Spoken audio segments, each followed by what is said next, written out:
Bueno, vamos a ocuparnos del tema de Flavivirus y Aedes aegypti. También tocaremos Culex, pero fundamentalmente Aedes aegypti.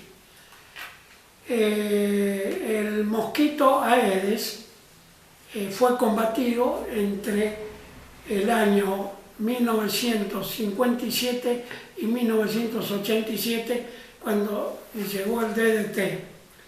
Durante ese periodo de tiempo no hubo mosquitos Aedes, entonces predominó un poquito los Culex. Ahora bien, vamos a tocar sobre todo los flavivirus, que son los virus fundamentales que transmite el mosquito Aedes. Y voy a nombrar las personas importantes que han trabajado en el tema. Carlos Juan Finlay, cubano, nacido en 1833 en Camagüey, muerto en 1915 en La Habana.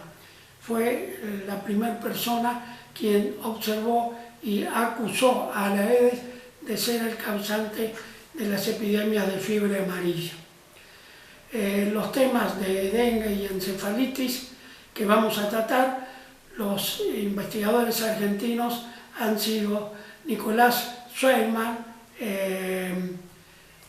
fundamentalmente como estudioso de los vectores, Rolando Boffi igualmente, y en zoonosis del Hospital Muñiz, Yamila Romer y Alfredo Seijo. En el Instituto Vanella, Marta Sabatini, Marta Contigiane y Daniel Spisanti. Y en el Instituto Maestegui, fundamentalmente Delia Enría y Gabriela Áviles. Todos los temas que tratamos entonces han sido estudiados por estos autores. Comenzaremos por fiebre amarilla, puesto de que durante los años 1800 era el único flavivirus conocido y azotaba el continente americano. Fue traído desde África por los barcos y incluso fue causante de la muerte de miles de personas durante la construcción del Canal de Panamá. Causó muchas epidemias en la República Argentina en 1857, en 1970 y 1971 fue dramático, murió el 8% de la población de la ciudad de Buenos Aires. Algunos hospitales actuales de la ciudad de Buenos Aires llevan el nombre de médicos que ofrendaron su vida atendiendo los pacientes de fiebre amarilla en estas epidemias del 70-71. También recordemos que José Hernández escribió el Martín Fierro protegiéndose en un hotel de los mosquitos que pululaban la ciudad, y le debemos entonces a estas epidemias nuestro mayor libro nacional. Entonces, además del 71, 1890, 1896, 99 y en 1905, que fue la última epidemia. Ahora la fiebre amarilla está como fiebre amarilla selvática, es mantenida en las selvas, en nuestro medio es transmitido por Hemagogus y Sabatés, que son los mosquitos que la transmiten y pululan en las selvas. Han habido algunas pocas epidemias, pero de personas que viven en esos lugares. Las últimas fueron en 1965, 1967. El peligro es que si una persona que está incubando la enfermedad dura nada más que 7 días la epidemia, si durante la incubación de la enfermedad se traslada a la ciudad, ahí es picado entonces por los mosquitos urbanos, los Aedes, entonces se podría iniciar una epidemia de fiebre amarilla urbana, con todo el peligro que esto significa. Bueno, pasemos al principal de todos, el dengue. El dengue, junto a la gripe y al coronavirus, son las 3 enfermedades infecciosas de tipo epidémico y pandémico mundial, las más importantes del mundo.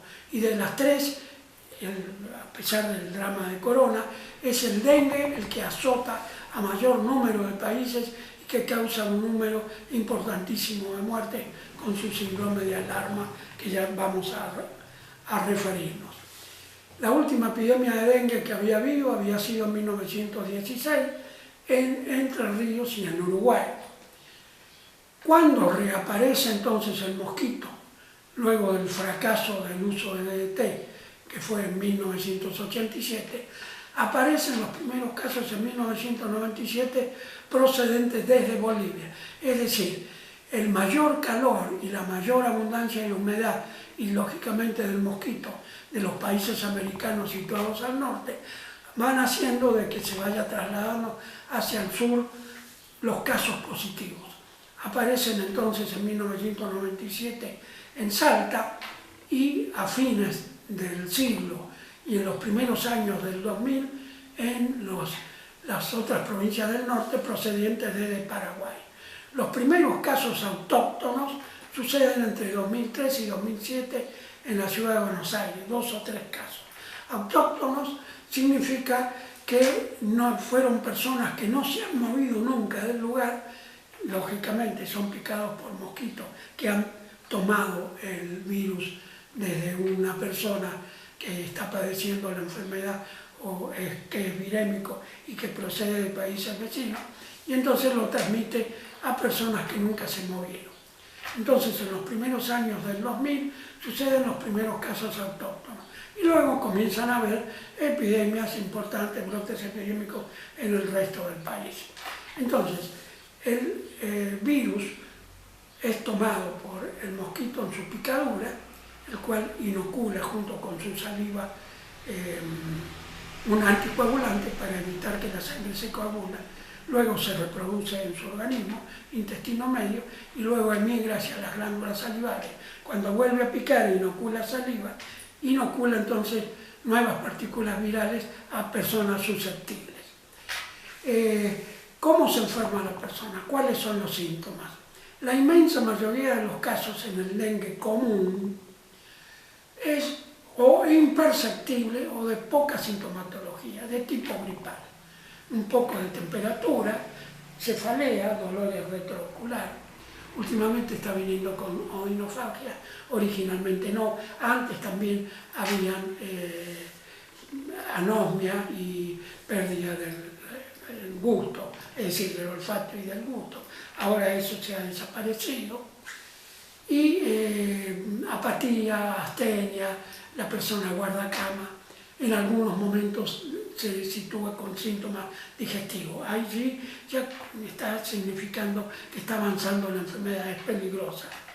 En la mayor porcentaje entonces o es inofensivo o es de una sintomatología breve de tipo gripal que merece una atención escasa. Generalmente no se iba al médico al principio, pero ya sabiendo lo que está sucediendo, ahora sí son atendidos. ¿Con qué? Con paracetamol, por ejemplo, y guardar cama. El síndrome de alarma, ¿qué significa? Bueno, el virus se transmite a varias partes del organismo, ataca y sobre todo afecta a los endotelios. Entonces, esta afección de los endotelios, además de eso, determina una plaquetopenia, es decir, disminuyen las plaquetas. Puede haber una coagulación intravascular diseminada, es muy grave. La disminución de plaquetas puede llegar a ser muy importante. De 150.000 que habían bajado, disminuyen de 100.000, incluso 40, 60.000. Eso es muy importante, muy grave, muy riesgoso. Y comienzan las hemorragias. De por sí, mientras sean hemorragias menores, gingivorragias, epistaxis, no ocurre nada, son más importantes las melenas, las hemorragias genitourinarias son de interés y son de peligro. Pero sucede algo muy riesgoso. Hay una tormenta de citocina de los macrófagos que ataca los endotelios y las estructuras vasculares generalizadas. Eso determina una salida de agua, de líquido. La sangre está formada por elementos formes y proteínas, que son fundamentalmente los anticuerpos. Además hay elementos químicos, por supuesto. Los elementos formes comienzan a aumentar, no porque se estén formando glóbulos rojos, es decir, hay un hematocrito aumentado. No significa que es algo muy bueno, que se están formando glóbulos rojos, sino que está saliendo el líquido a través de las estructuras vasculares alteradas, salida de plasma, pero lógicamente sin los elementos de mayor tamaño. Entonces, todo eso determina una bajada de la presión sistólica y diastólica riesgosa, va disminuyendo la presión, disculpen,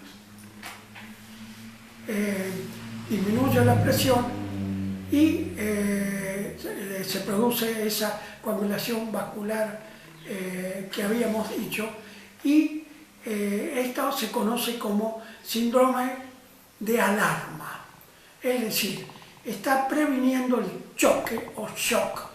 La caída de la presión es una cosa muy grave. Cuando llega a presiones de 6, 7, y vemos de que la gran debilidad se acompaña de extrema palidez. Hay una vasoconstricción periférica, de tal manera de bombear la sangre hacia zonas importantes de la economía, aparato cardiovascular, corazón, sistema nervioso. Entonces el individuo se pone muy pálido, hay un sudor frío, presión muy baja y hay riesgo de muerte. También porque por supuesto hay insuficiencia renal, hay otra sintomatología, porque dijimos que las estructuras vasculares son generalizadas. Entonces, en un inmenso porcentaje el dengue es relativamente suave. En un porcentaje menor de un 10% corre riesgo de hemorragias y de choque. Y dentro de los casos de choque es grave entonces lo que hemos relatado. El dengue se manifiesta con 4 serotipos que se denominan 1, 2, 3, 4. Generalmente ataca con un serotipo y vamos haciendo anticuerpos contra el mismo. Cuando nos ataca otro segundo serotipo, hay una memoria inmunológica con un aumento de anticuerpos contra estos serotipos. Todo esto es una amplificación heterotípica.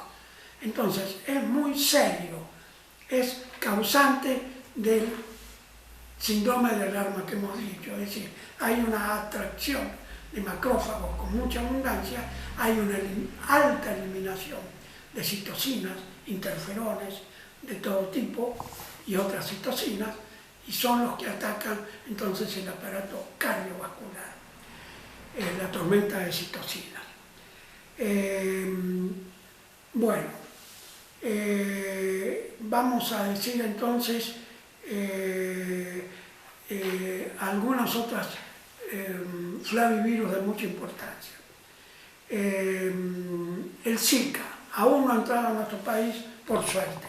Es más suave en su sintomatología, es un virus africano que ha entrado a Brasil por San Salvador, y tiene la particularidad de que, a pesar de ser más suave desde el punto de vista de síntomas periféricos, determina una afección, un sarpullido en el rostro, se sitúa luego en otras partes del cuerpo, produce una diseminación hemática que llega, si hay embarazo en la mujer, a provocar microcefalía.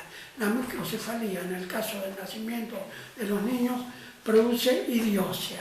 De allí que han ocurrido miles de casos de idiocia en niños nacidos por picadura de este flavivirus. Es el riesgo entonces de aquellos argentinos que visitan Brasil en épocas que son muy abundantes, las épocas del mosquito Aedes en Brasil, deben cuidar las relaciones sexuales por el riesgo de embarazo y posterior producción de microcefalía. Un resguardo para esto. Vamos a hablar de chikungunya. que no es un flavivirus, es un togavirus, pero que es transmitido por el Aedes. La chikungunya es un virus de Tanzania que infectó monos y luego a personas, se diseminó por partes de Oceanía, entró a la isla de San Martín, azotó el Caribe, bajó por todo Centroamérica y está en países americanos, incluyendo el nuestro. ¿En qué se caracteriza? Chikungunya, en el idioma tanzanio, significa artromialgias tan severas que provocan movimientos de doblez. Significa el sujeto se dobla del dolor. Es una artromialgia bilateral simétrica que dura mucho tiempo, dura meses incluso. Entonces de ahí la importancia de la chikungunya. Vuelvo a repetir, es un togavirus, no un flavivirus, pero es transmitido por los Aedes. Ahora me voy a referir a dos virus muy importantes que son transmitidos por los mosquitos Culex. Son importantes no tanto porque afecten a las personas, sino que han entrado al país recientemente y son transmitidos por los Culex, Quinque fasciatus, en el caso nuestro, de la República Argentina. Es el virus de la encefalitis de San Luis de Estados Unidos, no de la República Argentina. Es un virus que hubo una epidemia en 2005, transmitido por Aluata caraya, monos que por el llenado de Yacyretá fueron trasladados a las sierras de Córdoba y de allí iniciaron una epidemia. Hubo después una epidemia en 2010 en el AMBA, posiblemente traída por palomas, gallinas, es decir, por aves y con mosquitos Culex. Y el otro virus con el cual vamos a terminar es el virus del Nilo Occidental. Es un virus que también en el año 2013 ingresa desde países africanos al continente americano. Entra primero por Nueva York y va siguiendo todo el recorrido de todo el continente hasta llegar a nuestro país. Se sitúa por aves migratorias que lo trasladan y afecta fundamentalmente a aves, sobre todo pájaros, gorriones, pinzones y córvidos. Entonces es detectado al principio por el veterinario, debido a que son llamados a que hay encefalitis en equinos. Cuando el veterinario comienza a ver su entorno, observa que hay una mortandad de pájaros, de estos pájaros, sobre todo córvidos o carroñeros, que se alimentan de estos animales y con ellos del virus. Entonces hace el diagnóstico de que esa encefalitis, que puede ser de equino, es una encefalitis de San Luis. ¿Cómo se estudian estos virus? Se estudian todos los que hemos dicho, los flavivirus y esto que estoy relatando ahora, por aislamiento en cultivos celulares, haciendo PCR buscando los genotipos por medio de PCR y por pruebas de ELISA buscando anticuerpos IgM e IgG. Algo muy importante para rematar es el tratamiento actual que se realiza para el dengue. Habíamos hablado de paracetamol, desde luego la persona que está infectada con choque es tratada por la estructura de las terapias intensivas con todos los tratamientos que se conocen para estas afecciones, lo mismo las hemorragias. Está por ser aprobada por ANMAT la entrada y la aplicación de una vacuna tailandesa desde el mes de noviembre, que tiene los 4 serotipos. Por ingeniería genética se ha logrado realizar esta vacuna y se realiza en 2 aplicaciones separadas por 3 meses desde los 4 meses de edad. No deben ser vacunadas las embarazadas. Entonces, 2 dosis separadas por 3 meses y aparentemente es muy buena vacuna. Recomendamos que se vacunen, sobre todo aquellos que han sido ya afectados por dengue en algún momento, puesto que son los más expuestos a este tipo de vacuna. Muy bien, muy agradecido por la atención brindada, espero haber sido útil.